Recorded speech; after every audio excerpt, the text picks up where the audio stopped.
मैं आपका community member Anil सेठ लेकर आया हूँ रेडियो मानव रचना 107.8 एफएम पर फिर वही प्रोग्राम रेट्रो नॉट आउट, क्योंकि ये बातें पुरानी हैं जो तुमको सुनानी है। तो दोस्तों, पिछली बार जब मैं आपको छोड़कर गया था तो हमने आनंद बख्शी साहब की एक पुस्तक के ऊपर काम किया था। अब वो जब पुस्तक के ऊपर काम कर रहा था तो बहुत सारे अध्याय सामने आए, बहुत सारी किताबें सामने आई और फिर एक किताब हाथ लगी जो थी भारतीय सिनेमा का संक्षिप्त इतिहास। तो इसकी बात करेंगे, इसके अंदर भी जाएंगे, लेकिन अब अगर हम इतिहास की बात करेंगे तो बहुत पीछे जाना पड़ेगा, यानी कि 1930, 1940। तो बहरहाल उस तरीके के गीत तो हम नहीं छुएंगे, लेकिन क्या छुएंगे, हम छुएंगे 1978 को। 1978 एक वो साल था जिसमें बेहतरीन गानों का उदय हुआ था, बेजोड़ गाने। और ऐसा ही एक बेजोड़ गाना था जो आँखों से कनेक्ट करता था। रविंद्र जैन जी का संगीत और रविंद्र जैन जी ही गीतकार थे। कलाकार थे सचिन और रंजीता। बिल्कुल ठीक पहचाना आपने।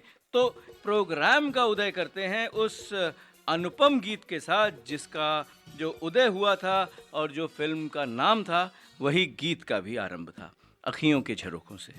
अखियों के झरोखे से 1978, गायक कलाकार हेमलता। सुनते हैं और लौटते हैं। अखियों के झरोखों से मैंने देखा जो सांवरे, अखियों के झरोखों से मैंने देखा जो सांवरे, तुम दूर नजर आए, बड़ी दूर नजर आए, बंद करके झरोखों को जरा बैठी जो सोचने, बंद करके झरोखों को जरा बैठी जो सोचने, मन में तुम ही मुस्काए, मन में तुम ही मुस्काए, अखियों के झरोखों से।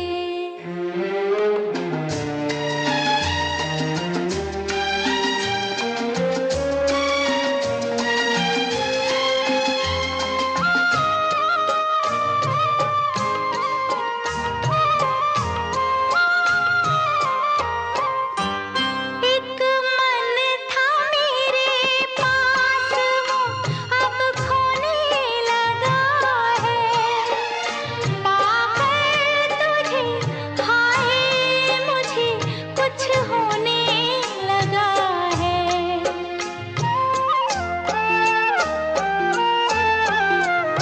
एक मन था मेरे पास, वो अब खोने लगा है, पाकर तुझे हाय मुझे कुछ होने लगा है। एक तेरे भरोसे पे सब बैठी हूँ भूल के, एक तेरे भरोसे पे सब बैठी हूँ भूल के, यूं ही उम्र गुजर जाए, तेरे साथ गुजर जाए, अखियों के झरोखों से।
वेलकम बैक दोस्तों।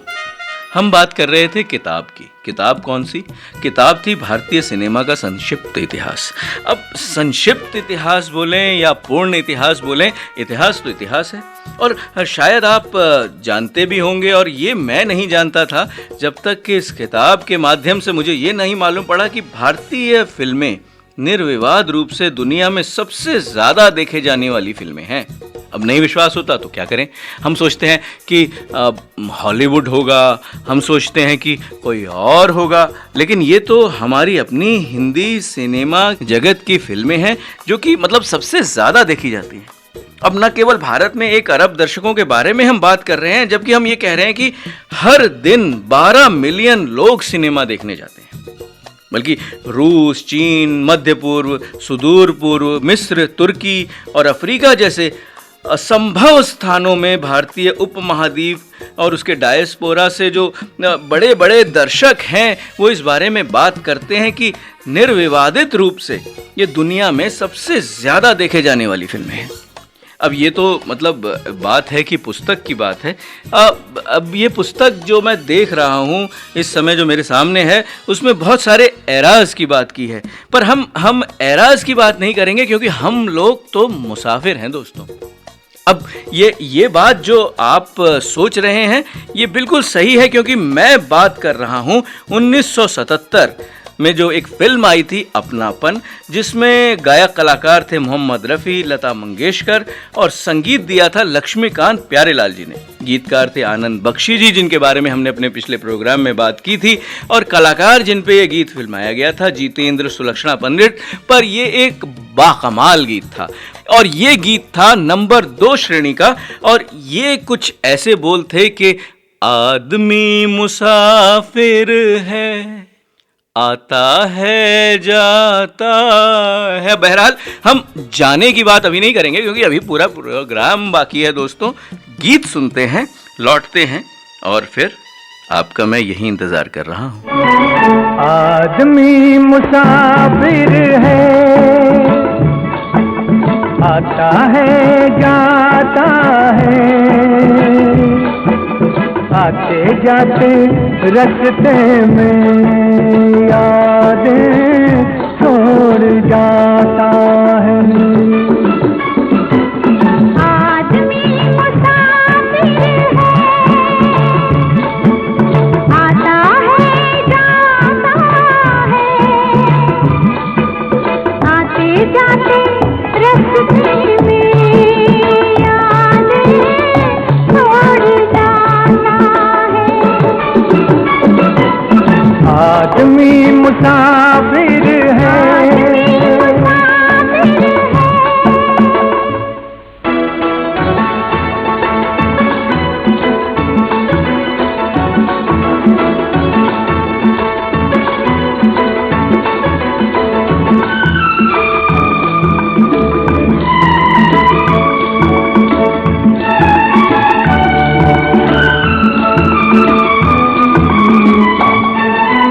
झोंका हवा का पानी घरेला,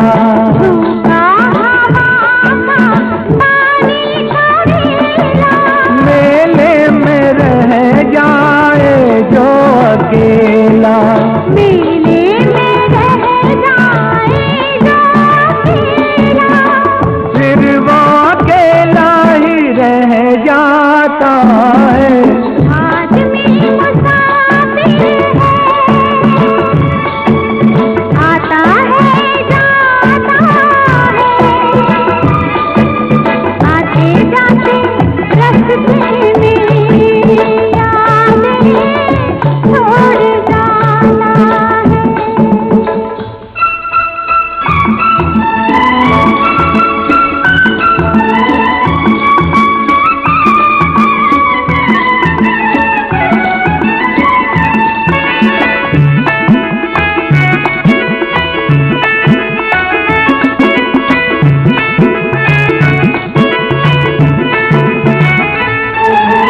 कब छोड़ता है ये रोग जी को, कब छोड़ता है ये रोग जी को, दिल भूल जाता है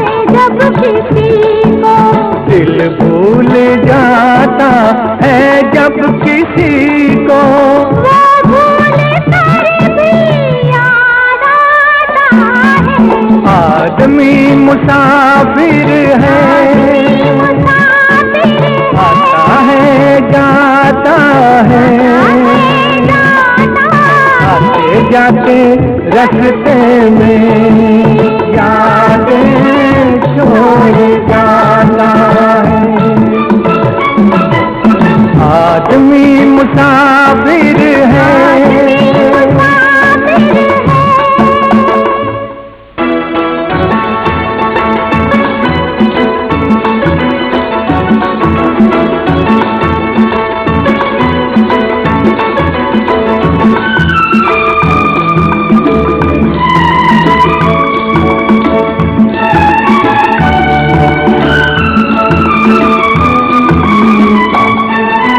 क्या साथ लाए क्या तोड़ आए, क्या साथ लाए क्या तोड़ आए।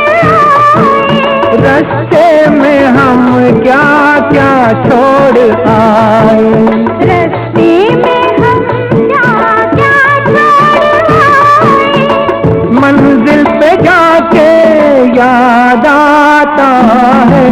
आदमी मुसाफिर है, आता है जाता है। आते जाते रास्ते में यादें छोड़ जाता है।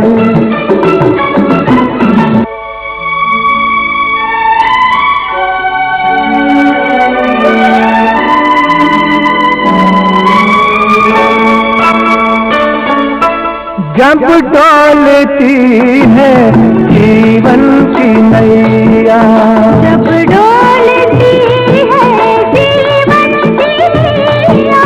कोई तो बन जाता है खिवैया, कोई तो बन जाता है खिवैया। कोई किनारे पे ही डूब जाता है। आदमी मुसाफिर है, आता है जाता है, आते जाते रास्ते में यादें छोड़ जाता है। आदमी मुसाफिर है,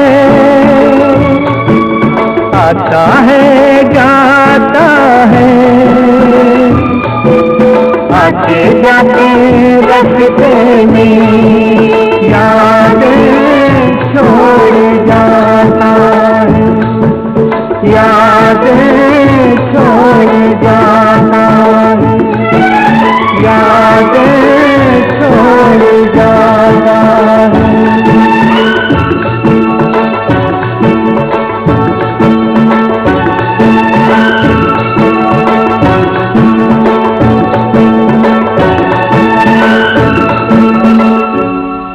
वेलकम बैक दोस्तों, आप हैं रेडियो मानव रचना 107.8 FM पर और मैं हूं आपका कम्युनिटी मेंबर अनिल सेठ। और हम आपसे जुड़े हुए हैं टेलीफोन नंबर के द्वारा भी। आप हमें व्हाट्सएप कर सकते हैं, अपने विचार लिख सकते हैं, क्योंकि ये प्रोग्राम है रेट्रो नॉट आउट। ये बातें पुरानी हैं जो तुमको सुनानी है। और हमारा नंबर है वही 8010781078।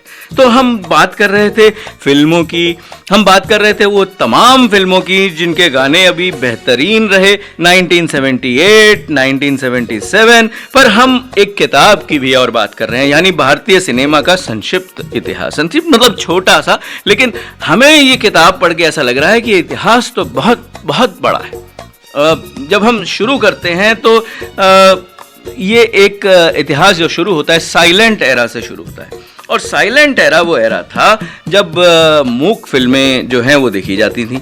अब इसका इतिहास जो है वो है 28 नवंबर 1895 के आसपास। और मैं ये इंग्लिश और हिंदी इसलिए मिक्स कर रहा हूँ कि हम जैसे बहुत सारे ऐसे लोग हैं जो 1895 अगर मैं बोलूँ तो थोड़ा सोचने लग जाते हैं, 95, 1800। तो बहरहाल इस बहस में नहीं जाएंगे, हम सीधा जाएंगे उस साइलेंट एरा में कि क्या हुआ था।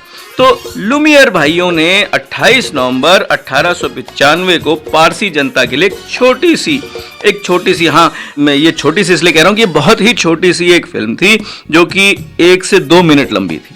ये मुंबई के वॉटसन होटल में लुमियर भाइयों द्वारा दिखाया गया ये पहला शो था जो कि सिर्फ 6 महीने बाद भारत में दिखाया गया था। 6 महीने पहले ये पेरिस में हुआ था और यहां से उदय हुआ था हमारी साइलेंट मूवीज के साइलेंट एरा का। बहरहाल हम यूरोप और अमेरिकी फिल्मों के बारे में भी बात करेंगे और उनका इतिहास भी 100 साल से पुराना है, पर मुझे याद आ रहा है वादों और नज़ाकत से भरा हुआ ये गीत। ये फिल्म थी हम किसी से कम नहीं। गायक कलाकार थे मोहम्मद रफ़ी, सुषमा श्रेष्ठ, संगीत था राहुल देव बर्मन साहब का, गीतकार थे मजरू सुल्तानपुरी और फिल्माया गया था ऋषि कपूर, काजल किरण और उस समय के सेंसेशन तारिक खान पर। बिल्कुल सही आप समझ रहे हैं, बहुत ही मेलोडियस, बहुत ही दिल में उतरता हुआ ये गीत था। क्या हुआ तेरा वादा। अब मैं गाऊंगा नहीं क्योंकि मैं काफी फ्लैट हूं, आप मुझे जरूर लिखेगा मुझे गाना चाहिए या नहीं गाना चाहिए। बहरहाल हम ये सुनते हैं गीत और वापस आते हैं।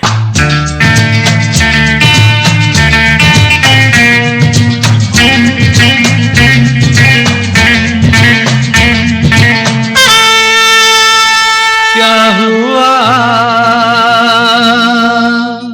तेरा वादा, वो कसम वो इरादा,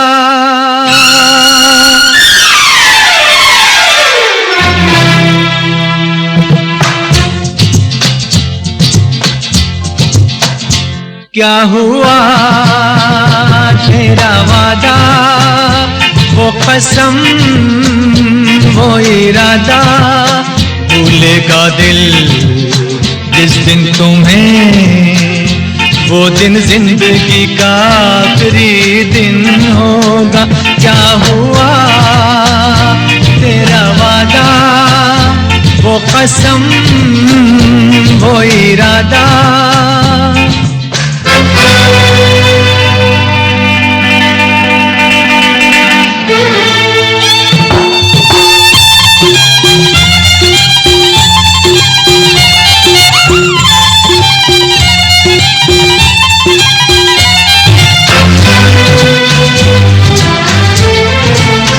भूलेगा दिल जिस दिन तुम्हें, वो दिन जिंदगी का आखिरी दिन होगा। क्या हुआ तेरा वादा,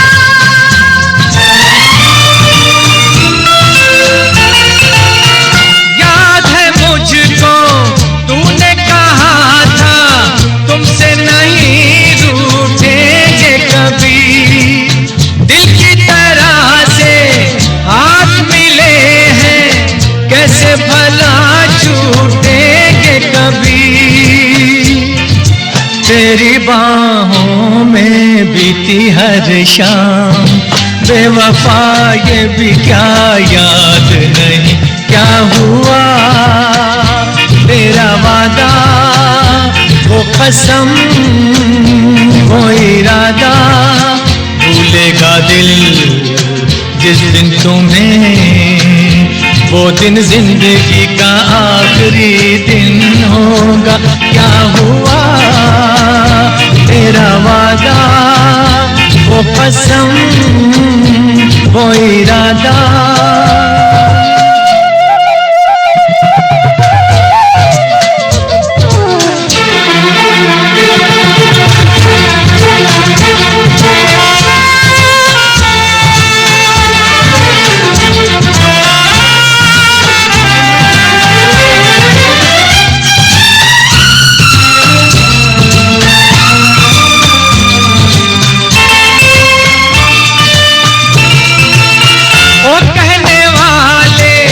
मुझको फरेबी कौन फरेबी है ये बता, वो जिसने गम लिया प्यार की खातिर या जिसने प्यार को बेच दिया। नशा दौलत का ऐसा भी क्या कि तुझे कुछ भी याद नहीं क्या हुआ तेरा वादा वो कसम वो इरादा भूलेगा दिल जिस दिन तुम्हें वो दिन जिंदगी का आखिरी दिन होगा क्या हुआ तेरा वादा वो कसम।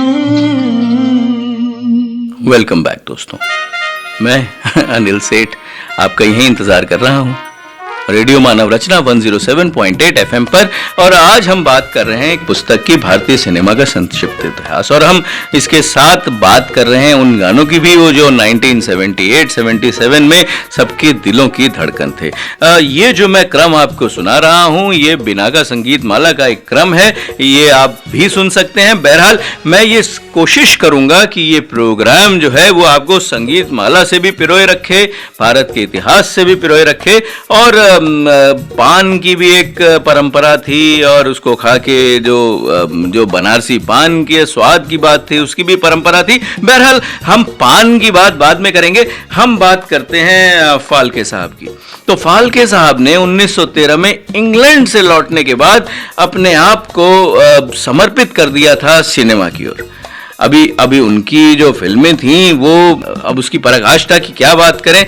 भारतीय सिल्वर स्क्रीन पर आपने ज़रूर देखी होंगी अगर आप उस एरा के होंगे या फिर आपको उस तरीके की फिल्में पसंद होंगी। तो फाल्के साहब की बहुत सारी ऐसी फिल्में थीं जो 1917 1919 के आसपास आई, जैसे कि 1917 में मुझे याद आ रहा है सत्यवादी हरिश्चंद्र और कीचक वधम। ये सारी चीज़ें जो थीं ये एक धार्मिक पृष्ठभूमि की फिल्में थीं। अब धार्मिक ही क्यों ली गईं और इस तरीके की हजारों फिल्में जो है वो उस समय बनी। सब्जेक्ट तो बहुत सारे थे लेकिन ऐसा क्यों किया गया। अब सस्पेंस भी ले सकते थे और आप हिस्ट्री भी ले सकते थे, लेकिन उन्होंने शुरुआत करी धार्मिक फिल्मों से। अब इसका भी एक जो है वो बैकग्राउंड है, इस बैकग्राउंड में हम तब जाएंगे। फिलहाल तो हम ये पता करते हैं कि ये जो बनारसी पान ने जो तहलका मचाया था 1978 में, फिल्म थी डॉन और गायक कलाकार थे किशोर कुमार, संगीत दिया था कल्याण जी आनंद जी ने, गीतकार थे अनजान और कलाकार थे अमिताभ बच्चन और बहुत ही खूबसूरत जीनत अमान जी। और बहुत कम लोगों को ये पता है कि ओरिजिनली ये जो गाना था ये डॉन के लिए नहीं था। तकरीबन मान लीजिए 5 या 6 साल पहले एक फिल्म बन रही थी बनारसी बाबू, वो भी एक अपने आप में एक मील का पत्थर थी, देवानंद साहब की फिल्म थी, बहुत ही मशहूर हुआ था उसका संगीत और फिल्म भी काफ़ी अच्छा बिजनेस करी थी। उस फिल्म के बारे में नहीं बात करेंगे पर उस फिल्म के लिए लिखा गया था ये सॉन्ग। उस फिल्म में तो बहरहाल ये सॉन्ग नहीं रखा गया, लेकिन जब डॉन बन रही थी और ये बहुत बोझिल सी हो रही थी, यानी कि बहुत ही टेंस हो रही थी, बोझिल तो नहीं बोलेंगे, टेंस हो रही थी, तो मनोज कुमार साहब ने सजेस्ट किया कि क्यों ना थोड़ा सा जो है हल्का फुल्का कर दिया जाए, क्योंकि बहुत ही इंटेंस सीन्स हैं और बहुत ही जो कहते हैं ना कि आप बहुत ज़्यादा जो है वो टेंस मोमेंट्स में रहते हैं, तो बहुत ज़्यादा अगर टेंस हो जाती है फिल्म तो भी बोझिल लगने लगती है। तो ये सॉन्ग इंट्रोड्यूस किया गया था, खई के पान बनारस वाला। तो ये सॉन्ग सुनते हैं और लौटते हैं। अरे भंग का रंग जमा हो चकाचक, हिरना पान चबाए,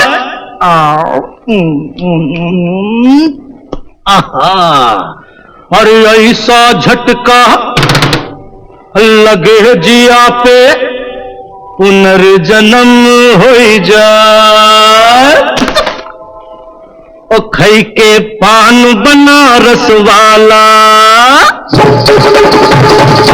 ओ खई के पान बनारस वाला, खुल जाए बंद अकल का ताला। ओ खई के पान बनारस वाला, खुल जाए बंद अकल का ताला। फिर तो ऐसा करे धमाल, सीधी कर दे सबकी चाल। ओ छोरा गंगा किनारे वाला, ओ छोरा गंगा किनारे वाला।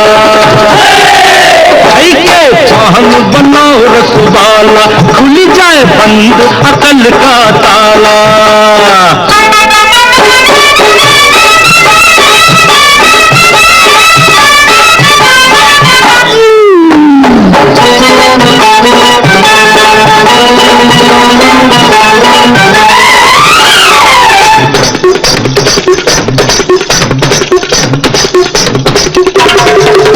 अरे राम दुहाई कैसे चक्कर में पड़ गया, हाय हाय हाय कहाँ जान फंसाई, मैं तो सूली पे चढ़ गया, हाय हाय कैसा सीधा साधा मैं कैसा भोला भाला, अरे कैसा सीधा साधा मैं कैसा भोला भाला, जाने कौन घड़ी में पड़ गया पढ़े लिखों से पाला, मीठी छुरी से हुआ हलाल, छोरा गंगा किनारे वाला, छोरा गंगा किनारे वाला। ओ खाई के पान बनाओ रसवाला, खुल जाए बंद अकल का ताला। ओ मेरा हमरा संग नाचा हो नाचा।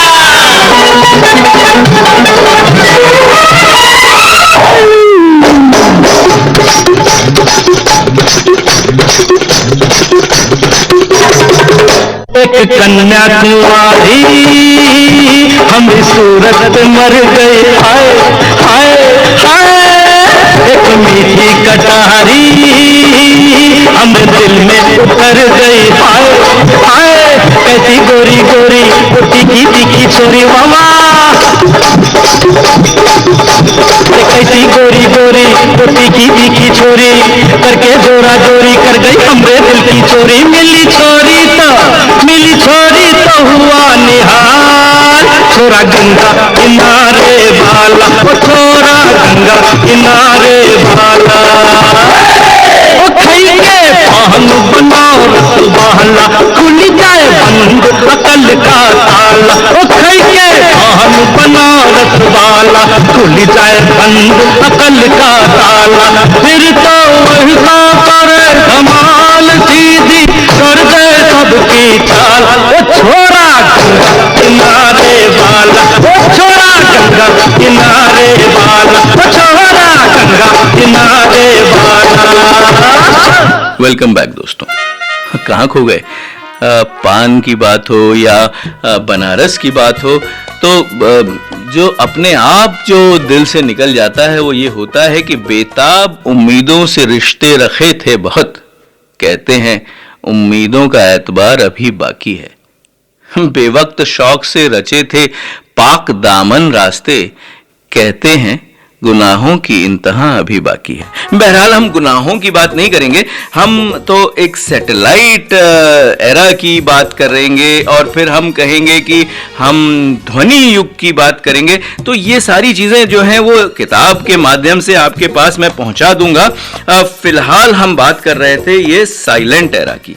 अब बहुत सारी अमरीकी यूरोपीय फिल्मों की लोकप्रियता बढ़ती जा रही थी। 1917, 1919, 1920 का ये माहौल था और भारत में कम से कम 1000 से ज्यादा फिल्में इस दौरान बनी थी 1930 तक। अब उसमें से अब बहरहाल 30 ही शायद जीवित हैं और ये आप अभिलेखागार में जो है वो ढूंढ भी सकते हैं। लेकिन हम बात कर रहे हैं कि साइलेंट एरा से हम ध्वनि के युग में गए, लेकिन हमने धार्मिक फिल्मों की तरफ ज्यादा रुझान देखा था साइलेंट एरा में, क्योंकि ये माना जाता था कि जब फिल्में आप शुरू करते हैं और जब आप भविष्य की नींव रखते हैं तो इस तरीके के जो सब्जेक्ट्स होते हैं वो जो पीढ़ी के साथ कनेक्ट करते हैं, उस समय जो माहौल है उसके साथ कनेक्ट करते हैं और बहुत ज़रूरी होता है कि आप जो है वो कहते हैं ना कि वो सिटीजन पल्स उसके आसपास रहें। तो उस समय जो ये उत्साह और समर्पण का माहौल था और जो उस समय ये जो धर्म के प्रति जो जागरूकता थी और जो माहौल था उसको देखते हुए फिल्में भी बाकमाल उसी के आसपास बनती थी। बहरहाल हम इस सब्जेक्ट पे कभी और बात करेंगे। हम बात करेंगे एक और फिल्म की जो 1978 में आई थी। बहुत ही बेहतरीन संगीत था इसमें। फिल्म थी कस्मे वादे। गायक कलाकार थी लता मंगेशकर। संगीत दिया था राहुल देव बर्मन जी ने। गीतकार थे गुलशन बावरा। गुलशन बावरा साहब के ऊपर भी हमें एक प्रोग्राम करना चाहिए। ऐसे आपकी तरफ से बहुत सारी फरमाइशें हमें मिल रही हैं, हम जरूर इस पर ध्यान देंगे। और कलाकार थे अमिताभ बच्चन और राखी। तो कस्मे वादे फिल्म का ये जो टाइटल इंट्रोडक्शन था, कस्मे वादे निभाएंगे हम, इसको हम सुनते हैं और लौटते हैं, क्योंकि कसम है मैं यहां से हिला आपका यही इंतजार कर रहा हूं। हो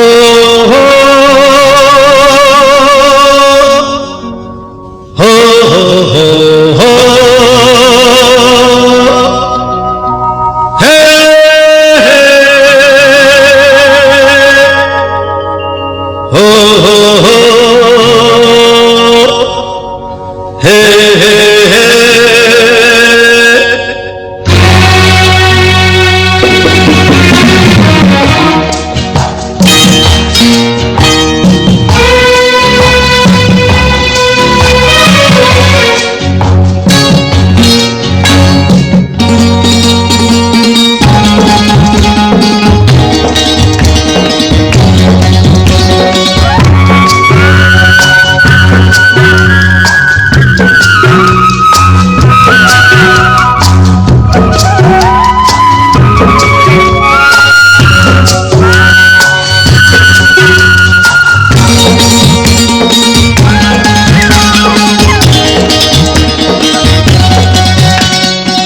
कस्में वादे निभाएंगे हम, मिलते रहेंगे जन्म जन्म।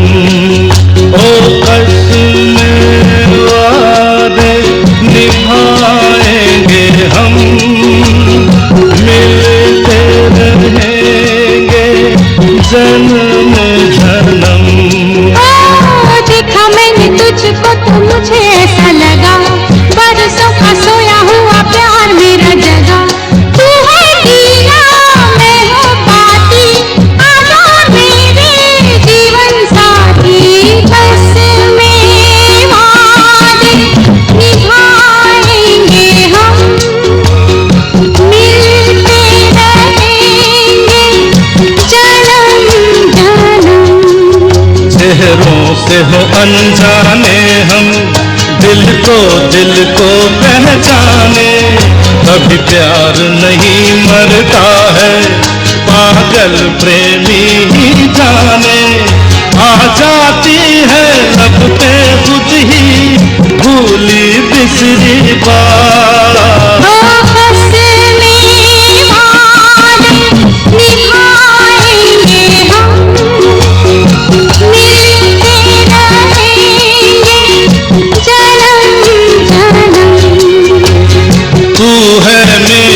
जीने का सहारा सदियों पुराना है साथ हमारा।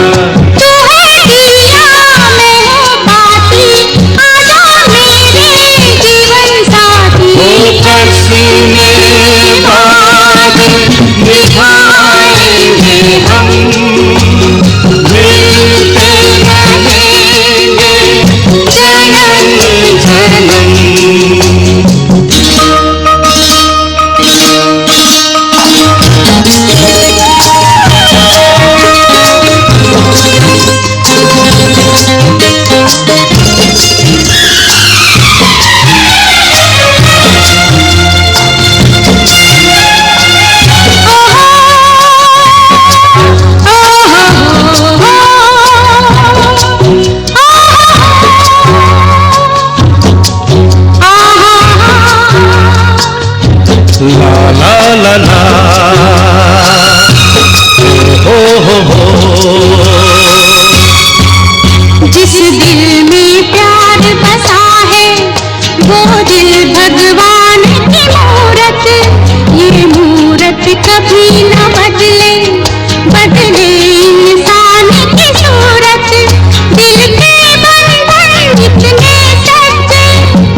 वेलकम बैक दोस्तों। रेट्रो नॉट आउट, ये बातें पुरानी हैं जो तुमको सुनानी है। और आज तो हम खासा तौर से बहुत पुरानी बातों की जो है वो फरमाइश लेके बैठ गए। बहुत लोग कह रहे थे कि आप इतिहास नहीं बताते या फिल्मों के बारे में नहीं बताते, आप फिल्मों से हमारा तारुफ नहीं कराते। तो लीजिए जनाब, ये प्रोग्राम आप सभी को डेडिकेटेड है जो ये जानना चाहते हैं कि फिल्मी संगीत, फिल्मी सिनेमा का जो इतिहास था वो कितना विचित्र और कितने गति से आगे बढ़ा। तो अब अगला जो पड़ाव था वो था ध्वनि युग। अब ध्वनि युग साइलेंट एरा से जब आप मूव करते हैं तो वो जो चुप्पी होती है वो तोड़ी जाती है, यानी कि वो चुप्पी जो थी वो देखी नहीं जा रही थी। तो अब इस तरीके की बहुत सारी जो है वो फिल्में बनी। पहले जब फिल्में बनी तो उनमें सिर्फ बैकग्राउंड साउंड दिया गया। मुझे याद है चार्ली चैपलिन साहब की भी एक टॉकिंग मूवी आई थी और उन्होंने भी पहले ऑर्केस्ट्रा से बैकग्राउंड स्टार्ट किया था और फिर उसके बाद धीरे धीरे जब वो लाइव ध्वनि का युग शुरू हो गया था तो अपने आप में एक महोत्सव था। जैज सिंगर तब जो है वो ध्वनि दिया करते थे। फिल्म या टॉकीज को अगर हम बोलें तो 1927 में हम ये मानते हैं कि मूक युग यानी कि जो साइलेंट एरा है वो उसको समाप्त कर दिया गया था। यानी कि ये अक्टूबर 1927 जो है वो एक मील का पत्थर था जब ध्वनि युग का आरंभ और साइलेंट एरा का एंड जो है हम कह सकते हैं मोर और लेस कि इसको हम डिक्लेयर करते हैं। बहुत सारा मिक्स है, हिंदी है, इंग्लिश है, बहरहाल हम उसमें नहीं जाएंगे। हम जाएंगे उस शहर में जहां दो दीवाने रहते हैं। दीवाने नहीं, एक दीवानी भी। ये बिल्कुल बढ़िया टाइटल जो था वो सॉन्ग का जब स्टार्ट होता था तो लोग जो है वो अपने आप आकर्षित हो जाते थे। 1977 की ये फिल्म थी घरौंदा, बहुत ही टची सब्जेक्ट पे थी। खैर सब्जेक्ट्स के ऊपर भी हम एक प्रोग्राम करेंगे, इस तरीके की भी फरमाइश आ रही है। गायक कलाकार थे भूपेंद्र सिंह और रूना लैला। रूना लैला की बाकमाल आवाज थी और संगीत था जयदेव साहब का, गीतकार थे गुलजार और फिल्माया गया था अमोल पालेकर और जरीना बहाव। तो क्या करें, दो दीवाने शहर में शुरू करते हैं, सुनते हैं, घरौंदा के साथ लौटते हैं। दो दीवाने शहर में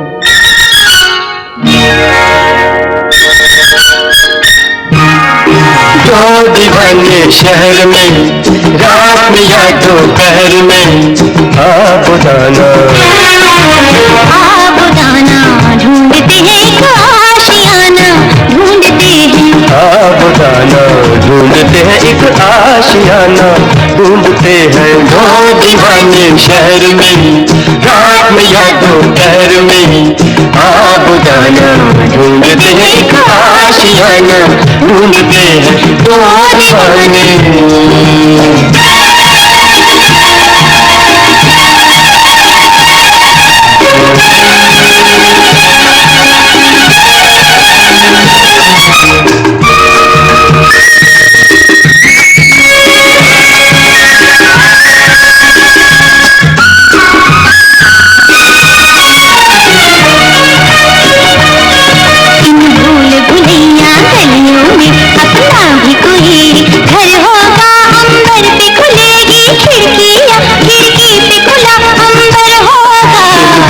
भुलैया गलियों में अपना भी कोई घर होगा, अंबर पे खुलेगी खिड़की या खिड़की पे खुला अंबर होगा। आसमानी रंग की आंखों में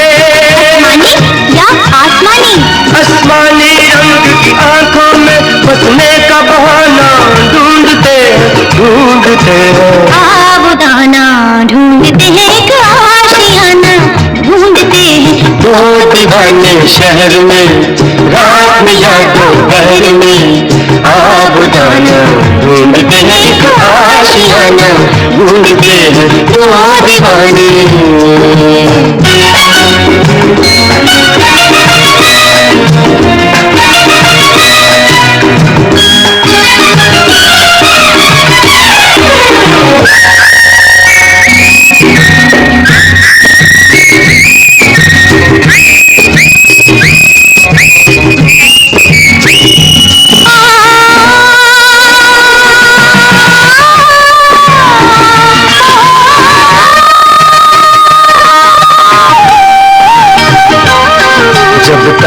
जमीन पर, तारे और जमीन पर। Of course, जब तारे जमीन पर चलते हैं, आकाश जमीन हो जाता है। उस रात नहीं फिर घर जाता, वो चांद यहीं सो जाता है। जब तारे जमीन पर चलते हैं, आकाश जमीन हो जाता है। उस रात नहीं फिर घर जाता, वो चांद यहीं सो जाता है। पल भर के लिए, पल भर के लिए इन आंखों में हम एक जमाना ढूंढते हैं, ढूंढते हैं। आबुदाना ढूंढते हैं, एक आशियाना ढूंढते हैं। दो दीवाने शहर में, रात में या दोपहर में, आबुदाना ढूंढते हैं, एक आशियाना ढूंढते हैं। दो दीवाने, दो दीवाने, दो दीवाने। हाँ दो दीवाने। वेलकम बैक दोस्तों, मैं अनिल सेठ कम्युनिटी मेंबर लेकर आया हूं रेडियो मानव रचना 107.8 FM पर वही प्रोग्राम जिसका नाम है रेट्रो नॉट आउट, और ये बातें पुरानी हैं जो तुमको सुनानी है। बहुत सारी बातें हो गई। बहरहाल हमने बात करी साइलेंट एरा की, फिर हमने बात करी ध्वनि युग की शुरुआत की। जब ये ध्वनि युग का आरंभ हो गया था तो मूक फिल्में जो थी भारत की एक और दशक तक जारी रही। यानी कि भारत में अगर हम बोलें तो हालांकि हमारी पहली भारतीय टॉकिंग फिल्म जो थी वो 14 मार्च 1931 में आई थी, लेकिन हम ये मानते हैं कि 1937 तक यानी 10 साल और तक ये जो मूक एरा है वो चलता रहा। बहुत मुश्किल होता है दोस्तों कि आप जो है किसी चीज को छोड़ते हैं और दूसरे नए को अपनाते हैं। जब आपको ये लगता है कि हाँ इस तरीके की फिल्मों से आप बन गए हैं तो थोड़ा सा उसमें मूव आउट करना मुश्किल होता है। हालांकि अब ये परंपरा बदल रही है। अब हम देखते हैं कि रोज जो है वो परिवर्तन हो रहे हैं, चीजें बदल रही हैं और हम उसको एकोमोडेट भी कर रहे हैं, चाहे वो मोबाइल हो, चाहे वो टीवी हो, चाहे सैटेलाइट टीवी हो, चाहे वो फिर बहुत सारे अलग अलग माध्यम। बहरहाल हम इसकी बात नहीं करेंगे। हम बात कर रहे थे मूक फिल्मों से जब हम ध्वनि युग की तरफ गए। अब मुझे याद आ रहा है ईरानी साहब द्वारा बनाई गई फिल्म आलम आरा, जिसको the light of the world के नाम से भी जाना जाता है। शो बोट के यूनिवर्सल पिक्चर प्रोडक्शंस में निर्मित ये फिल्म थी जो 40% तक टॉकिंग फिल्म थी, यानी कि ध्वनि की बात करें तो 40% तक।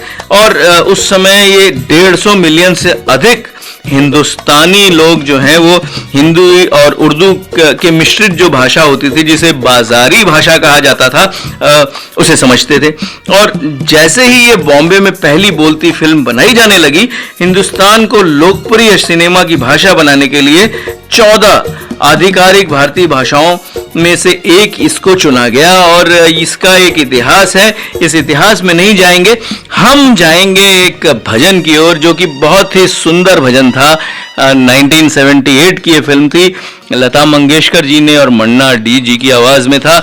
और ये संगीत दिया था लक्ष्मीकांत प्यारेलाल साहब ने, गीतकार थे नरेंद्र शर्मा और कलाकारा थी पद्मिनी कोल्हापुरी। बिल्कुल सही समझ रहे हैं आप, ये था सत्यम शिवम सुंदरम का वो पवित्र संगीत जिसे यशोमती मैया से बोले नंदलाला। इसको मैं फ्लैट नहीं बोलूंगा, क्योंकि कहते हैं ना कि कभी कभी आप जो है वो गीत के साथ जो है वो ठीक से न्याय नहीं करते अगर आप उनको ठीक से गाते नहीं हैं। तो ये गीत जो है इसको उसी लय में सुनते हैं और वापस आते हैं, क्योंकि मैं आपका यही इंतजार कर रहा हूं। ये बातें पुरानी हैं जो तुमको सुनानी है।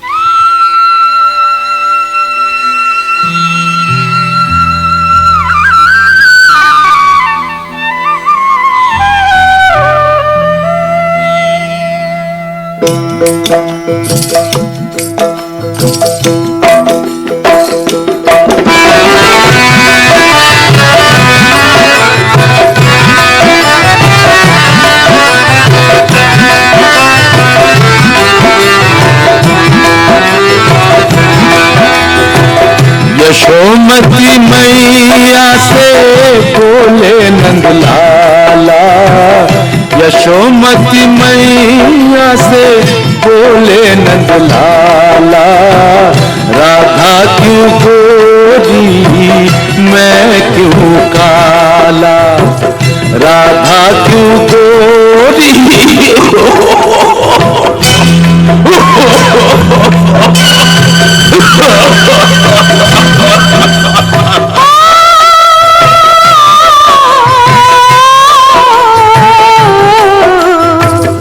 यशोमती मैया से बोले नंदलाला, राधा क्यों गोरी मैं क्यों काला, राधा क्यों गोरी मैं क्यों काला। बोली मुस्काती मैया ललन को बताया, बोली मुस्काती मैया ललन को बताया, कारी अंधियारी आधी रात में तू आया, लाडला कन्हैया मेरा हो, लाडला कन्हैया मेरा काली कमली वाला, इसीलिए काला। यशोमती मैया से बोले नंदलाला, राधा क्यों गोरी मैं क्यों काला, राधा क्यों गोरी मैं क्यों काला।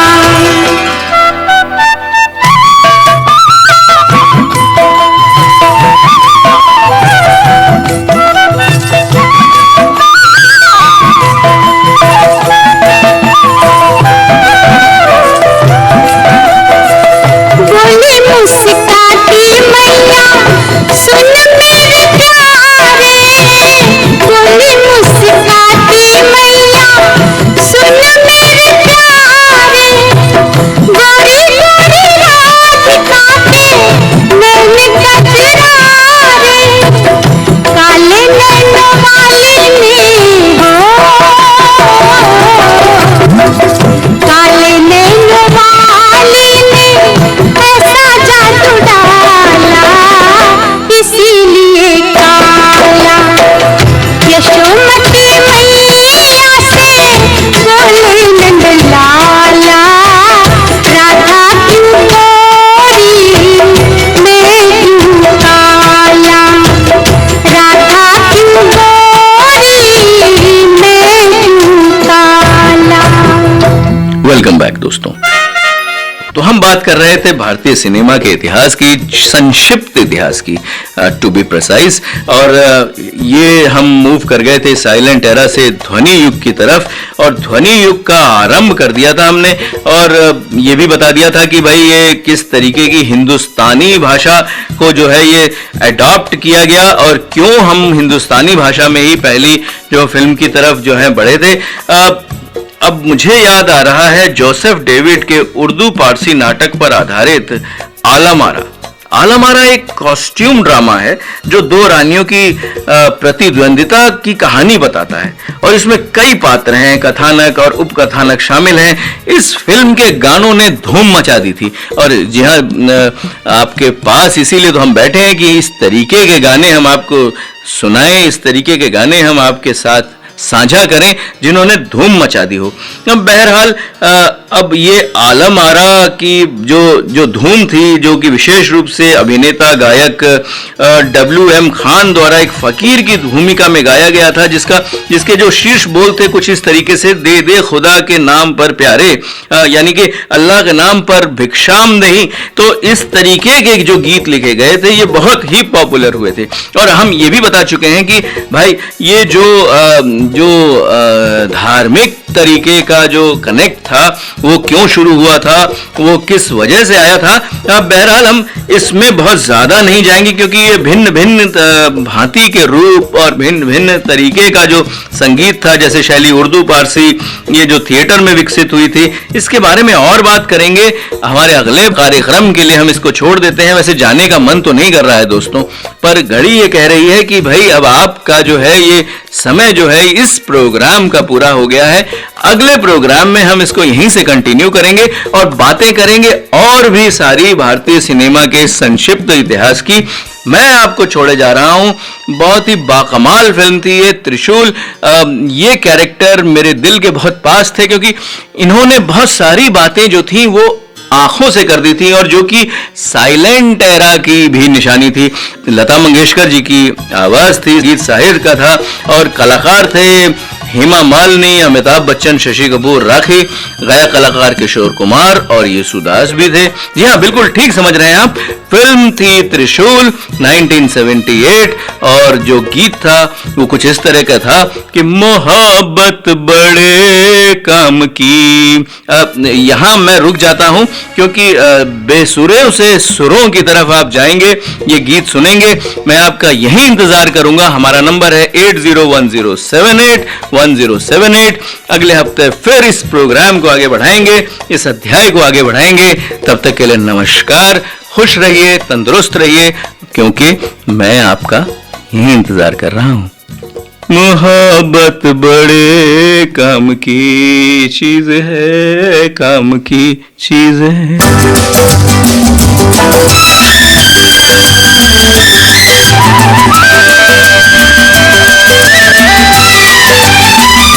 तरफ हुस्न है, जवानी है, आज की रात क्या सुहानी है। रेशमी जिस्म, रेशमी जिस्म थरथराते हैं, मरमरी ख्वाब गुनगुनाते हैं। धड़कनों में सुरूर फैला है, रंग नजदीक दूर फैला है। दावत इश्क दे रही है फजा, आज हो जा किसी हंसी पे फिदा।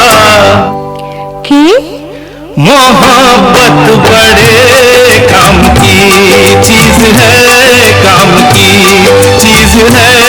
मोहब्बत बड़े काम की चीज है, काम की चीज है।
किताबों में छपते हैं चाहत के किस्से, हकीकत की दुनिया में चाहत नहीं है।